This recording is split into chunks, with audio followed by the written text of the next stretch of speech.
Mangwanani Malelepo Fukenjani Krekwa Svanave Africa. Welcome to Africa Good Morning, the news and current affairs show bringing you everything you need to know happening on the African continent and beyond. You are joined by Ashwin Bedi on Monday, the 8th of July. These are some of the top stories we're looking at.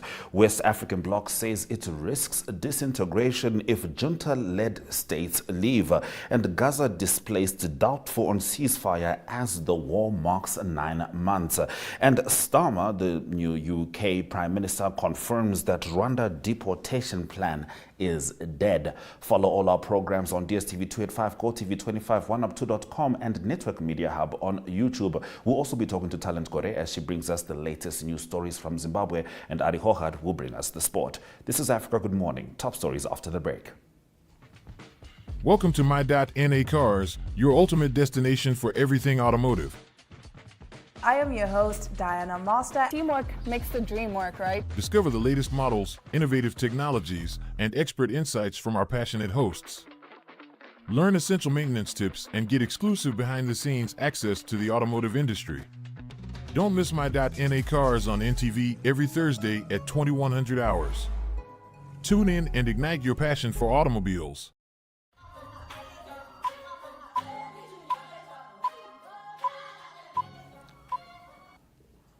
Now, yesterday, the Economic Community of West African States said the region risked disintegration and worsening insecurity after junta-led Burkina Faso, Mali and Niger made clear their intentions to leave the bloc by signing a confederation treaty. The Alliance of Sahel States Treaty, signed on Saturday, underscored the three countries' determination to turn their backs on the 15-member ECOWAS, which has been urging them to return to democratic rule. ECOWAS Commission President Omar Touré said that freedom of movement and a common market of 400 million people were some of the major benefits of the 50-year-old bloc, but that these were under threat if the three countries left. Funding of economic projects worth over $500 million in Burkina Faso, Mali and Niger could also be stopped or suspended, Touré told an ECOWAS summit in Nigerian capital, Abuja. Now in our next story, war-weary Palestinians in the Gaza Strip expressed doubt that a ceasefire could be reached soon as 9 months of the Israel-Hamas war was marked on Sunday. International war-weary Palestinians in the Gaza Strip were saying this yesterday. Now mediators have renewed efforts to broker a deal with Hamas over the weekend, appearing to have dropped a key demand for an Israeli commitment to end the war, according to Egyptian and Hamas officials who spoke to Associated Press. This could deliver the first pause in fighting since November and set the stage for further talks. But Hamas have demanded guarantees from mediators that Israeli Prime Minister Benjamin Netanyahu's government will continue to negotiate a permanent ceasefire. Netanyahu had previously said he was open to pausing the war as part of a hostage deal, but added that Israel would press on until it reached its goals of destroying Hamas' military and governing capabilities and bringing all hostages home. Now, Sir Keir Starmer has confirmed that Rwanda deportation scheme is dead and buried on his first full day as Prime Minister of the UK. The Labour leader said he would end the gimmick of deporting migrants arriving in the UK illegally to Rwanda, which was established by the previous Conservative government. Labour campaigned on a manifesto pledge to scrap the scheme, which has already cost around £310 million, promising a more effective approach to tackling illegal immigration to replace it. At his first press conference since entering number 10, Sir Keir told journalists the Rwanda scheme was dead and buried before it started. He argued the scheme has never been a deterrent as it would only deport less than 1% of small boat arrivals. The financial implications of scrapping the scheme and the total bill to the taxpayer are not yet known. Now, Kenya activist Bill Eugene Omolo was walking home after dark in his Nairobi neighborhood on June 20 when he spotted trouble. Two men eyeing him next to a parked white pickup without number plates. The 28-year-old had been involved in the youth-led protests that have upended Kenya since last month and had been released by police only hours earlier following his arrest at one of the demonstrations. But people were also running, so they took me, he told Reuters. Dozens of Kenyans have been targeted in similar abductions in the past 2 weeks, said human rights groups, who blamed the extrajudicial arrests on Kenya's intelligence services. Organized online and leaderless, the protests, initially a call to repeal tax hikes, have developed into a movement that has cut across Kenya's traditional ethnic divisions, becoming the biggest threat to William Ruto's two-year-old presidency. Though Ruto withdrew the tax increases in a victory for the movement, the heavy-handed reaction to the protests, campaign groups have documented hundreds of arrests and at least 39 deaths, has raised fears of rights backsliding. Now, Mozambique's National Inspectorate of Economic Activities has announced that it will now be forbidden to advertise alcoholic drinks near public institutions, especially schools and health units, as well as on television stations at inappropriate times.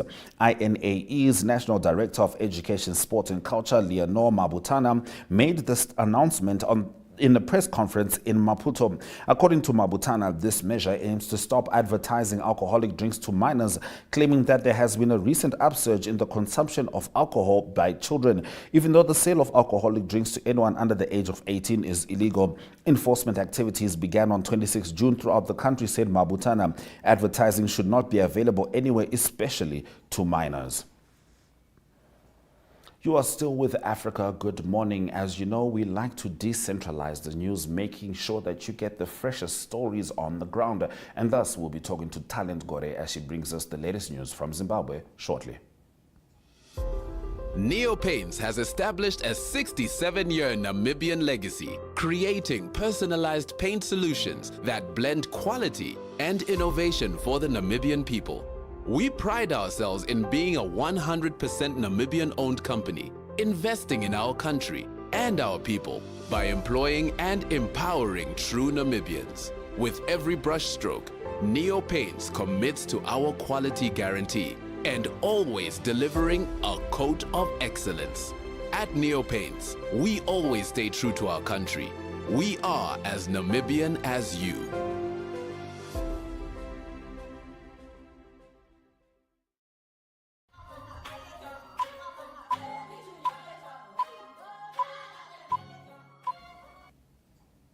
All right, it's time for us to talk to Talent Gore as she brings us the news stories from Zimbabwe. Talent Homkase. Tamkaidukana Mamkase Africa. Tamukawo. Now I understand there is a flu outbreak in Zimbabwe. Am I sensing some flu in your voice there, Talent? Yes, I still have the flu. Apparently, there is a flu outbreak in Zimbabwe, and people are worried that it could be COVID-19. But the government, in particular the Minister of Health and Childcare, has said that the flu illness that is currently going on, that is doing rounds in Zimbabwe, is not COVID-19, but rather it is associated with the weather, because right now we are in winter.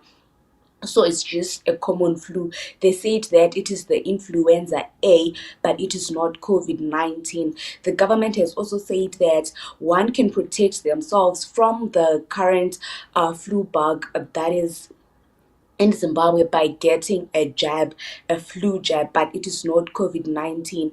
They said that it is a typical flu that is associated with the weather and people should not panic. But apparently, right now, as we're speaking, I know of 3 people who have died, 3 or 4 people who have died from this flu, but the tests that have been conducted and everything that has been conducted is indicating that it is not COVID-19. But the public is saying that this is one type of a flu that we have never experienced in the country, and we are afraid that this is COVID-19. And if the government knows that it's COVID-19, they should come out and tell the people that it's COVID-19 rather than lie that it is just a common flu. So the government is saying that it's not COVID-19. I understand that people suspect that it's the same flu that killed a soccer legend recently. Yes, they are saying that it's the same flu. And I think 2 days ago, a lawyer, a very prominent lawyer in Zimbabwe, died of the same flu. So people are saying that it can't be just flu. It has to be something else. Very worrying indeed. Very worrying indeed. We'll certainly keep an eye on that, Talent. And another worrying headline is that human waste has been found in 24 boreholes in Harare. Yes, traces of a fecal matter has been found in 24 boreholes across several suburbs in Harare in tests done between January and June this year. Tests were done on 259 boreholes across the country, and two were found with the bacteria. The Harare City Council said that they found traces of E. coli bacteria indicating the presence of human waste. E. coli is a type of bacteria commonly found in human intestines, but the city of Harare said that while some strains are harmless, others can cause serious illnesses. So right now, the city of Harare, which is the municipality of the capital city, has said that they have decommissioned 24 boreholes and more investigation place. Most of these boreholes, which were are from the high density suburbs. So most of them, they have been decommissioned, and right now they are not being used because the city of Harare is saying that we need to conduct more investigations. We need to figure out how the E. coli got into the water. So most of these boreholes, they have been decommissioned and they are not being used. And the city of Harare has said that they have put um, they have put they have installed, or rather they are installing inline chlorinators into the boreholes to ensure that the water is safe for the people to drink whilst they are doing their further investigations. All right, Talent, we'll certainly be looking forward to an update on that story. Now, prices of goods and services are expected to remain stable in Zimbabwe. To what do we owe this? Yes, well, this was said by the Reserve Bank Governor, Mr. John Mshayavan, who said that prices of goods and services are expected to remain stable as cash and mineral reserves backing the new currency, which is the Zimbabwean gold, have risen from 285 million United States dollars to approximately 370 million United States dollars over the past 3 months, which provides a stronger buffer against external forces. The central bank governor also said that the central bank has been walking the talk in ensuring that the ZiG is fully backed at each point in time, and as such, the Reserve Bank has been accumulating reserves from royalties of gold and conversions of in-kind royalties in other precious minerals such as diamonds, lithium, platinum to gold reserves. The Reserve Bank governor also said that they have been releasing adequate cash into the market. They are doing this to ensure that they do not flood the market with the ZiG, so that people don't do what they want, or they don't, external forces rather, they don't put their own exchange rate, which is illegal. So right now, there are some people, as we're speaking, since the introduction of the ZiG notes, which have not seen the ZiG notes in hand, which have not touched the ZiG notes in hand, because the government is saying that, or rather, the Reserve Bank of Zimbabwe is saying that we are only releasing certain amounts into the market, to the people, to ensure that no external forces will manipulate the currency too, so that the currency remains stable. And to be quite honest, right now, Zimbabwean gold currency seems to be stable. There hasn't been much external forces which are manipulating the new currency as of now. The currency seems a little bit stable rather than the a bond notes which we're using All right. before the introduction of the new currency. All right. Thank you very much, Talent, for bringing us the news stories as they are from Zimbabwe. You're welcome, and thank you very much for having me. It's always good having you on Africa Good Morning. As you can see, I've got a jersey and a jacket. It means in Windhoek it is fairly chilly, bordering on icy actually. But let's have a look at the other weather predictions before we return with economic news.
Kenya's President William Ruto proposed spending cuts and additional borrowing in roughly equal measure to fill a nearly $2.7 billion budget hole caused by his withdrawal of planned tax hikes in the face of nationwide protests. Ruto scrapped the finance bill containing the tax increases in a response to mass youth-led demonstrations that have created the biggest crisis of his two-year-old presidency. At least 39 people were killed in clashes with the police, and some demonstrators briefly stormed Parliament last week. Now, Ruto said in a televised address that he would ask Parliament for spending cuts totaling 177 billion shillings, the equivalent of $1.39 billion for the fiscal year that began this month, and that the government would increase borrowing by about 169 billion shillings. The president has been caught between the demands of lenders such as the International Monetary Fund to cut deficits and a hard-pressed population reeling from rising living costs. Now, the authorities in the northern Mozambican province of Cabo Delgado have ordered the withdrawal of mining licenses because some businesses which were granted licenses years ago are not investing. According to the director of the Provincial Infrastructure Service in Cabo Delgado, Norten Luali, cited in Friday's issue of the independent news sheet Carta de Mozambique, the province of 595 mining titles, but because they were unused, at least 200 licenses have been withdrawn from their holders. Luali explained that the cancellation of idle licenses aims to open up space for new companies that want to explore the mining areas that are not being exploited. Those have been our economic news stories on Africa. Good morning. We're going to swing over to the indicators just before Ari joins us with the sport.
Now, part of the reason I show up and I show up with my best is because I don't have to worry about anything except showing up. In other words, I'm well taken care of, which is why I would like to say that in spite of not having a particularly lucrative league and in spite of not having any stadiums to play in as a national team, I congratulate the brave warriors of Namibia for achieving the silver medal at the COSAFA Cup against Angola, as they fell down to Angola yesterday. Right, it's time for us to talk to Ari Hochad about all the sports news happening around the globe. How are you, Ari?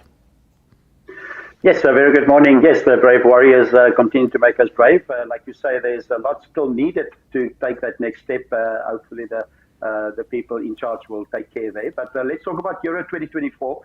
It is 4 left in the tournament. It's semi-finals time. What happened over the weekend was that the Netherlands beat Turkey by 2-1, and England beat Switzerland on penalties. So that was 5-3 penalties after 1-1. That's a game in Netherlands against Turkey there in action. That's England celebrating, and they will play each other. That's on Wednesday. That's one of the semi-finals on Wednesday. Netherlands play against England. And then also it is on Tuesday, it is Spain playing against France, because what happened was just before the weekend, on Friday, it was Spain that knocked out the host Germany by 2-1. And also it was Portugal that lost. It was France that beat them by 5-3 on penalties after it was normal. So exciting Euro 2024 continuing with semi-finals Tuesday and Wednesday. Sorry, Ari, I'm just not going to let you move past Bukayo Saka. Let's talk about that for a minute. In England, Bukayo Saka brought them back into the game. They were 1-0 down. He scored his penalty. He was the man of the match, as you were. Absolutely, that's great to see. And the England media is still eating humble pie because they were writing off England all the way. So I think they have to write a different story now. So that was brilliant to see. Agree with you. And going on to the rugby field, there were some internationals played. It's the international season. There's Australia in action. They played against Wales. New season, new coach, Joe Schmidt from New Zealand. He's the new coach. A brilliant performance by them, better than the World Cup last year. 25-16, they beat Wales. And then it was South Africa that hosted Ireland. That's Jesse Creel running there for South Africa. They beat Ireland by 27-20. A bit of a grudge match. South Africa lost in the World Cup last year to Ireland in the round robins, but continued to win the game. Another test coming up this weekend for South Africa, Ireland in Durban. Then that's the All Blacks in England in action. Very tough game, tight game, 1 point in it. We know what it feels like in South Africa, 1 point. But it was New Zealand beating England with a very familiar score, 16-15. And it is also the first test for Scott Robinson as coach of New Zealand. Then also it was France that beat Argentina 28-13. So that's all rugby continuing this week, and again, the same teams against each other. Quickly, tennis as well. It's Wimbledon. It's always one of the highlights of the year, the season. It's strawberries and cream, but lots of top seeds in the women's division that fell out over the weekend. It was number 1 seed Iga Swiatek, the Australian Open winner. She's out. Also number 2 seed Coco Gauff, beaten by Emma Navarro. She's also out of the tournament. And then unfortunately, Africa's hope, Ons Jabeur of Tunisia, also lost in the round of 16. So the highest seed left in the women's division is Elena Rybakina. She's the 4th seed.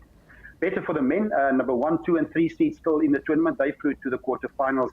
It is number 1 seed Yannick Sinner beating Ben Shelton in three sets.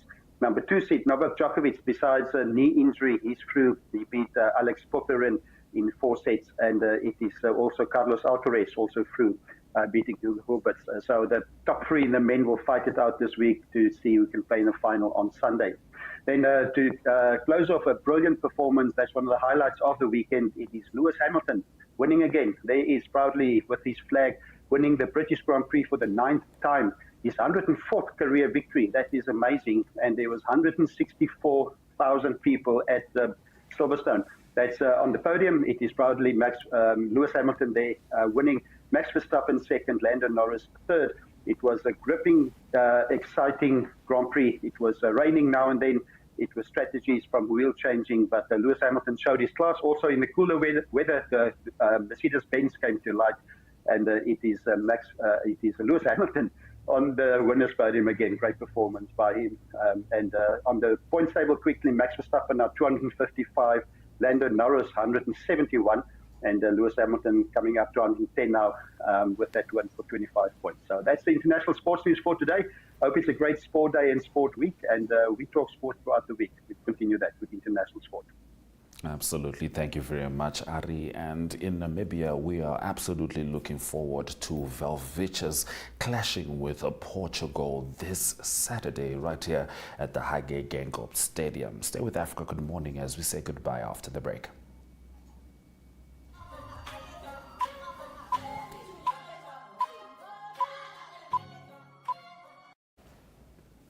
Let's have a look at some of the highlights from this morning's broadcast.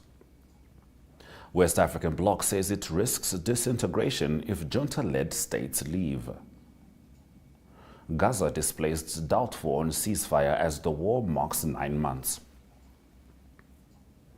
And Starmer confirms Rwanda deportation plan dead. Kenya's Ruto proposes spending cuts after nationwide protests. All right, those have been our stories on Africa Good Morning. DSTV 2 at 5, Core TV 25, 1up2.com, and Network Media Hub on YouTube is precisely where you can find us. From me, Ashwin Berry, and the Africa Good Morning team, Swera Jaganaka.